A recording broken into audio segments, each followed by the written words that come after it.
مبزحتو إجزي مسبات زبأسنا مسبات زكايمنا مسبات زكورارينا انتاي دي اتسبات زولنا اتسبات الزارونا كي يخون انتاي دا نتسبات زولو نحنا نهو ترجمي نتسبات الزاربو أمرنا بخمي ترجمي انتاي مالتي أمرنا كفل ترجم تبهال الله إذا كفل ترجم زي أنا نجارات بدل ترجمهم تدليها بقالوتا تدليها بقاونتا سلازي اتناتكا perception مسبات كتبأسن كتقايمن زغبرك زلو اتناي امورخا ترغاغما ايو الوتا وي اونتا كتحسب زغبرك زلو منالبات perception ناي امورو ترغاغما قلص خونلكم انتان حانت صبقت ابنت كنغركم افت قدم غزي إلومو حدا اوروبا وبعل هافتي اب افريكا نا ጫማ ፋብሪካ خفت دليو قدم مصي ዛ ፋብሪካ مخفاتو كلته لوخات يسددمو استي اب افريكا زلو خنتا تصنعهم نغرني ليلوخم ነገር ግን ሓደ ነገር የጠንቀቁም ክልቲኹም አፍሪካ ሙሉ ተዘዋዊርኩም ክትጽንዑ ከለኹም ነናትኩም ሪሰርች ነናይ ባዕልኩም መጽናዕቲኹም ሒስኩም ትመጹ ነንባዕልኩም ከይትቀዳዱ ሒሉ የጠንቀቁም ንሳቶም ድማ ብትእዛዝ ሓላፊኦም መሰረት ንክልተ ወርሕ ዝኣክል አፍሪካ ሙሉ ተዘዋዊሮም ተዓዚቦም መጽናዕቶም ወዲኦም ንዓዶም ይምለሱ ውጽኢት መጽናዕቶም ክነግርዎ ድማ ሓደ ብሓደ ናብ ሓላፊኦም ይኣቱ እቲ ሓደ ኣትይኹም ዝኢልዎ ጽቡቕ እሞ أفريقيا نخلت توارح زأكل تزواويرة بزصنع هو مسرت أفريقياويان طرح أجرهم يوم زخدوش أما زبالة يفلتون سلازي إتاف أفريقيا مخفات أيتر ليه كانت تترفك مخنياتو من جز أكا أي واس أكانو كخسرك أيولا حرايلو حساو تقبلو يفانو إتحدد ما بتارو يأتو إتويلو نكو عدس فلكا نكو عقو سنة يولو يشي أو أفريقيا نخلت توارح مول تزواويرة بزصنع هو مسرت أفريقياويان طرح أجرهم يوم زخدوش أما زبالة يفلتون سلازي إتاخد كفتا حسيب كازا لخا فابريكا أما قلت إفكا خفتا مخنياتو كلهم جزو خيام أو حتى إرجزي ختعوتيها بيليونر كتكونيها قدمي يجن نتوم هزبي ناج أما تقمن دلايلنتن كن مهرم لنا يولو ريهم ده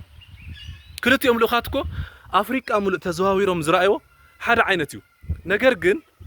وصيت مصنعتهم كفالة زجورو نايتهم سوات perceptionيو وصيت مصنعتهم ببين خون زجورو نايتهم سوات نايمروم أترجوا جمايو لك خمس نحن ما نايمرونا ما ترجم يتك أخت صوت لنا توعل من سوات كن بأس من سوات كن قايم أو هيوت كن عوت كن ودق كل نجارنا زكوت أصرو نايمرونا ترجوا جمايو نتاي مالتيو كلنا دك سوات أو هيوت ننهي علنا perspective ننهي علنا منظر نهيوت نريو اللي منظر نعلم نريو اللي منظر نجرات إنه ترجم ببينيو حنت زفتوا بهالله there is no reality there is our reality تاي مالتيو نعلم نريأكو بتزخونة تكوي خونن تاي دا بتز مثل الناي ناس قلت أنا مقبر أمرنا كلتا ناي محساب لماد الله اتحادة آلتاو ناي محساب لماد تخال أيدما أو انتاوي ناي محساب لماد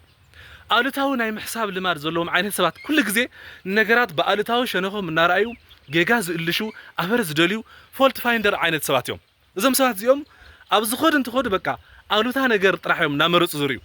ولا بجنة تتخيومس من البات جلف حيرومس آلوتا خرجوا خليهم أنا أبنت حد آلوتا ناي محساب لماد زلوا سب نزوجنا سب تكسي صحوا لما قال طيفو تزي من ليسلو ده اللي حسب بقى يتقدس الليل هاي خبرنا disrespect جيرني reject جيرني له قالوا تي حسب اتعمل ترجمتي أتصاوت اللي زلا من البات تحقق إن تسب تكستو قال طيفو زي من لسلو تلفونه زي تقبله من البات أب شارج رسعي وأخون خل والشاور آتي خون خل ويبقى خيبا أب زوم صنيح خون خل استفاد لنا معلم مغنياتات اللوا حدا زي قاطي ممكن ما يفلتن نزوجنا سب تلفون تدول له ما حما أنا قرت حاسو تحاتيو دحرت ماليسو سوري قدمكو أب أخي وك إنيره ويزوجنا قبر قاطي منس أب قبر إنيره تدول كلها مسبلك أكو تحفريها سلازي قالوا تانا يمحساب اللي مار زلوا سبقن نقول نجر بقالوا تاو سايدو النارعي مسات كباس خقايم يزوعل من هالبات كالسب دما زوجنا حساب العلمو مس مسارحته وي مسعرته خينو شو حساو انت تقايمو وين تحساو تشالنج تجرمو امرو انتاي لي ترجمو ايتفلطني خاكو يمزول نزلو كون يلوم يمصارر نزلو نعاي اتاك غورو نعاي كتقعيلو بقالو تاي ترجمو من هالبات كن زوم سبات زيوم حساب كاز كراخرو خاز ماغوت خازلو بتناتهم منصر نساتهم وين تخكل يخونو نساتهم وين لقع يخونو كمزي قصرت شعتس بايت شعتت خوينا بتقدم يزلو شدشتو خوينا اترايو ويدما من هالبات نعاخا زي تردأ كان نجر يهلمو نخردو خايلوم نصبق نجر يلوم يكاتعو خايلو أبزقن حدا نجر ክንፈልዮ ኣለና ሓደ ሰባት ኣለዉ ናይ ምቋም ወልፊ ዘለዎም ኮነ ኢሎም ዝቃወሙ ኣለዉ በቃ ኣብ ዝተልዓለ ርእስቲ ኣንጻርካ ምዃን ደስ ዝብሎም ኖ ኣይኮነን ተጋጊኻ ከምኡ ኣይኮነን እንዳበሉ ምክንያታውያን ኮይኖም ክኾነ እንታይ ዳ ስኢልካ ብትዕቢት ብስምዒት ብህልኽ ነዞም ሰባት እዚኦም ፍለዮም ሓደ ግዜ ጋጢምኩም ኣይፈልጥን ኣብ ዝኾነ ርእስቲ ትካትዑ እሞ በቃ ኣንጻርካ እዮም ዝኾኑ ምናልባት ንስኻ ተኻቲዕኻ ናብቲ ናቶም ሓሳብ ክትመጽእ ከለኻ እውን ተመሊሶም ንሶም ናብ ካልእ ሓሳብ ይሃድሙ ወይ ናብቲ ናትካ ናይ መጀመርያ ሓሳብ ይምለሱ እዚኣቶም ዕላምኦም ምሳኻ ክረዳድኡ ክሰማምዕ ኣይኮነን እንታይ ዳ ንዓኻ ክቃወሙ ብምቃወሞም ትኹረት ክረኽቡ ብምቃወሞም ፈላጣት ኮይኑ ክስምዖም ነገር ግን ነቶም ብምክንያታውነት ብስነ መጎት ብሎጂክ ዝካትዑኻ ሰባት ብኣውንታዊ ምርኣይ ጽቡቕ ነገር እዩ ምናልባት ንስኻ ዘይትፈልጦ ከፍልጡኻ ስለ ዝኽእሉ ምናልባት ካልእ ሰብ ድማ ኣብ ስራሕ ቦታ ወይ መንገዲ ሰባት ሰላም ክይብሉ ይሓልፉ እሞ ኣእምርኡ ኣሉታዊ ነገር ይሓስብ በቃ ንምንታይ እዮም ሰላም ክይብሉን ሓሊፎም ኣይተገደሱለይን ኣይፈትውንን ማለት እዩ ኣይደልዩንን ማለት እዩ ኣሉታዊ ነገራት ይሓስብ ምናልባት ግን ኣብቲ ርእሶም ኣቲኻ ነቶም ሰባት ተትፈልጦም ወይ ብሓሳብ ኣስጊሎም ክኾን ይኽእል ወይ ዝኾነ ናይ ቤተሰብ ሽግር ኣጋጢሞም ክኾን ይኽእል ወይ ብስራሕ ተወጢሮም ተጨናኒቖም ክኾን ይኽእል እምበር ከምቲ ንስኻ ኣብ ርእስኻ ዝሓሰብካዮ ኣሉታዊ ሓሳብ ከምኡ ሓሲቦም ዘይክኾን ይኽእል ኣብቲ ርእሶም ኣቲኻ ትሓቂ ሪያሊቲ ተትፈልጦ ካልእ ኮይኑ ክፀንሓካ ይኽእል እሞ ክትሓፍር ወይ ክትስንብድ ትኽእል ኢኻ ምክንያቱ ሓደ ግዜ ኣብ ርእስና ኔጌቲቭ ሓሲብና ንፀንሕ እሞ ድሓርቲ ሓቂ ምስ ፈለጥናየስ ከምቲ ዝሓሰብናዮ ዘይኮነ ኮይኑ ክንረኽቦ ከለና ተመሊስና ንባዕልና ኢና ንሓፍር እሞ እቲ መፍትሒ እንታይ እዩ እንታይ ኢልና ሕጂ ናብቲ መፍትሒ ኢና ክንኣቱ እዚ ኣሉታዊ ናይ ኣተረጓጉማ ልማድ ወይ ድማ እዚ ኣሉታዊ ናይ ምሕሳብ ልማድ ምስ ሰባት የባእሰካ ኣሎ ምስ ወለድኻ ምስ ኣሕዋትካ ምስ ኣፍቃሪትካ ምስ መሳርሕትኻ ምስ ኣብ ዙርያኻ ዘለዉ ሰባት ዘቀያይመካ ዘሎ ተሓቅት ሪያሊቲ ዘይኮነስ ትናትካ ፐርሰፕሽን እዩ ትናትካ ተረጓጉማ እዩ በቃ ሰብ ዝኾነ ነገር ክብረካ ከሎ ባዕልኻ እናመላእኻ ከምዚ ማለት እኮ እዩ ሕጂ እኮ ከምዚ እኮ እዩ ዝብለኒ ዘሎ ከምዚ ንኽብል ደልዩ እኮ እዩ እናበልካ እናመላእኻ ቢኸውን እዩ ምስ ሰባት ትበኣስ ዘለኻ ብሰንኪ ናትካ መተርጎሚት እዩ እታ መተርጎሚት ከዓ ኣብ ሽግር ትእትወካ ዘላ እታ ናትካ መተርጎሚት እያ ኣብ ሓደጋ ትእትወካ ዘላ ቅልል ብዝበለ ኣብነትስ ኣብ መንገዲ እናኸድኩም ሓደ ሰካራም ወይ ዕቡድ ተጸሪፍኩም ጥቕየምዎ ዲኹም ወይ ትጸርፍዎ ዲኹም ኣይ ክላ እዚ ዳ ዕቡድ እንዲ እዚ ዳ ሰክራም እንዲ ኢልኩም ኢኹም ሓሊፍኩም ትኸዱ ጥዑይ ሰብ ተጸሪፍኩም ከ ወይ ክትበኣስዎ ኢኹም ወይ ድማ ተቐይምኩሞ ድቃስ ኢንኩም ክትሓድሩ ኢኹም ስለዚ እቲ ጸርፊ እኮ ይኾነን ዘናደካ ዘሎ ዘሕረቐካ ዘሎ እንታይ ደኣ ነቲ ጸርፊ ኣእምሮኻ ዝሃብካዮ ትርጉም እዩ ልክዕ ከምዚ ንሕድሕድ ነገራት ዘናድዱና ዘጉሂና ዝሕርቁና ኣብቲ እምሮና ውሽጢ ንሕና ንትርጉመሉ መገዲ እዩ እታ መተርጎሚትና እያ ትፃወተልና ዘላ ኣእምሮና ብተፈጥሩ 70% ኣሉታ እዩ ዝሓስብ ነገራት ካብ ብኣወንታ ክትርጉሞም ብኣሉታ ብኔጌቲቭ ክትርጉሞም እዩ ዝቐንዖ ብኣሉታ ክትርጉሞም እዩ ዝሰልጦ ብኣሉታ ክትርጉሞም እዩ ዝቐሎ እዚ ምሽጥር ተረዲእኻ ኮነ ኢልካ ነቒሕኻ በቲ ኮንሽስ እምሮኻ ዝኾነ ነገር ከጋጥመካ ከሎ ኣእምሮኻ ድማ በቲ ዝለመዶ ናብ ኔጌቲቭ ናብ ኣሉታ ክጎይ ከሎ ንዓደ ኣይፋልካን ኢልካ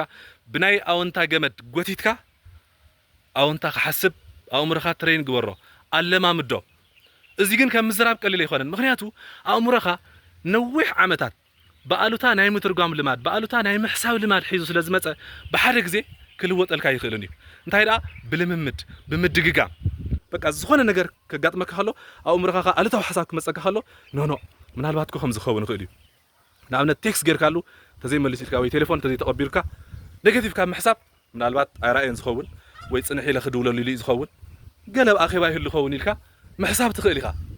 ዋላ እንትኸፈ ፀሊኡካ እዩ እንደንበል ንምንታይ ነብስና ንጥብራ ንምንታይ ንፈርሕ በቃ ይደለየካን ፀሊኡካ እዩ እንደንበል ማክሲማም ኮ እዚኣ ንስኻ ነቲ ሰብ ንሱ ርኢኻ ይተፈጠርካን ኢኻ ኣብዛ ዓለም እቲ ሰብ ንሱ ወይ ድማ ቶም ዘይግደሱልካ ሰባት ጥራሕ ኣይኮኑን ዘለዉ ዝኾነ ሰብ ዘይግደሱልካ ዘይከኽብሩካ ክእሉ እዮም ብዙሓት ሰባት ድማ ዘኽብሩካ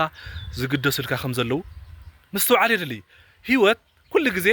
ኣብ ቅድሜና ዝሓሸን ዝበለፀን ዕድላትን ኣማራፅታትን ቀሪባትልና ከም ዘላ ምስትውዓልን ምዝካርን የድሊ ንኣብነት ኣብ ዝኾነ ካምፓኒ ኣፕላይ ትገብር ስራሕ ክትቁፀር ወይ ሲቪኻ ትእቱ እቲ ትካል ሪጀክት ተገይርካ እንታይ ኢልካ ትሓስብ በቃ ኣነ ንስራሕ ኣይበቅዕን ማለት እዩ በቃ ዓቕሚ የብለይኒ ማለት እዩ ካምፓኒታት በቃ ሪጀክት ይገብሩን ኣለዉ ኢልካ ክትሓስብ ትኽእል ነገር ግን እቲ ካምፓኒ ንሱ ሪጀክት ዝገበረካ ምናልባት ከምትናትካ ዓይነት ክእለት ከምትናትካ ዓይነት ሞያ ዘይጠልብ ክኸውን ይኽእል እዚ ማለት ግን ብዙሓት ካልኦት ትካላት ከምትናትካ ሞያ ከምትናትካ ዓይነት ክእለት ዝጠልቡ የለውን ማለት ኣይኮነን ስለዚ ኩሉ ግዜ ህይወት ብዕድላትን ብኣማራፅታትን ዝተመልአት ምዃና ምዝካር የድሊ ንተወሳኺ ትምህርትን ኮርሳትን ድማ በተብታሕቲ ተቐሚጥ ዘሎ ዋትሳፕ ኣድራሻ ክትረኽቡና ትኽእሉ ኢኹም ህይወትኩም ንሓንሳብን ንሓዋርን ዝልውጥ ኮንፊደንስ ዘለዎም ዓይነት ሰባት ክትኮኑ ዘኽእል ኮርሳትን ትምህርትን ኣለና ብዝደለኹም ግዘን ሰዓትን ዝመረፅኩሞም ኮርሳት ክትወስዱ ትኽእሉ ኢኹም ዛጊድ ብዙሓት ተምሃሮ ኣብ ትካልና መፂኦም ብኦንላይን ትምህርቲ ወሲዶም ኣብ ህይወቶም ዝሓሸ ለውጢ ጭብጥ ለውጢ እናምፁ ይርከቡ ብሰላም ምፁ ቴንኪዩ ባባይ